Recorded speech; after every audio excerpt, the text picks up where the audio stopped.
Hey everyone. Tonight, we're diving into a story that's totally unbelievable with absurd twists that'll make you laugh your head off. Suddenly, everyone's mouths were sealed shut, while Adam quietly plotted how to quickly flip the world upside down. What a little villain.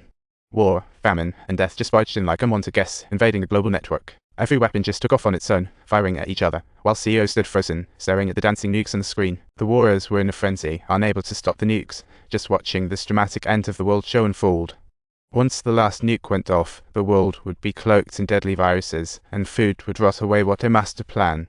In the end, 7 billion will be harvested by death, souls given to Adam, a super nightmare. Adam planned to let his pals rule the world after everyone disappeared, the truly ambitious little guy. Siamai would manage Europe and Africa, while Australia was left to the dog. Sounds like a crazy zoo. But Siamai turned it down because what was the point of managing land with no people? So determined as always. Even the dog ditched Australia and left, leaving Adam heartbroken, looking like a kid with a broken heart. For an 11-year-old kid, this was absolutely insane, and he really didn't want to destroy the world. Eventually, he realized his mistake and decided to fight against his dad Satan, but this kid had already summoned the 4 horsemen. Don't underestimate Adam. He led his pals right to the doomsday spot, where some folks crashed a military base. What a party. In the end, with just a thought, Adam knocked everyone out. And death felt his arrival. Just as everything was wrapping up, Adam ordered Death to stop the nuke launch. What an innocent kid. But Death decided to consult his dad Satan. Just then an old lady pulled a gun to take out Adam. The shot went way off target. Meanwhile, Adam noticed another soul in her and decided to work his magic. Restoring her body, Adam simply said, "Let's get cozy." Next, Adam gave his pals extraordinary powers and said these fears weren't even real. They were just thoughts in human minds, and only with steadfast belief could they be defeated. To talk about a battle of the minds. War tried to bully the little girl, but she stood firm, believing peace was the only way. The ultimate little hero.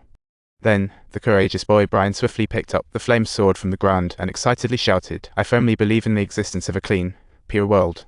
War and pollution turned into liquid and vanished instantaneously like magic. The innocence of 3 kids created a new world, while Death was left alone. What an odd scene. Now only one enemy remained: Death, who couldn't be erased. As long as life existed, he would always be there. Death reported back to Big Boss Satan, who felt the situation was getting serious and decided to tackle it himself. Satan paused time, and Adam had to think of every possible way to prevent world destruction. Adam was neither a hellish being nor a heavenly one, but the embodiment of humanity, with Earth as his battlefield. He had to do everything to defeat Satan and protect humanity's home. Finally, after the demon's magic ran out, the 3 returned to the real world, a true miracle. Suddenly, with a thunderous roar, a gigantic beast emerged from the ground, the very embodiment of Satan himself. Lucifer was about to teach the rebellious kid a lesson when Adam shouted, "This planet is under my protection. No one can destroy it." Because Earth served as Adam's main battlefield, where not even the mighty Satan could make any interference. What an incredibly epic showdown it was. Enjoy our story? Subscribe.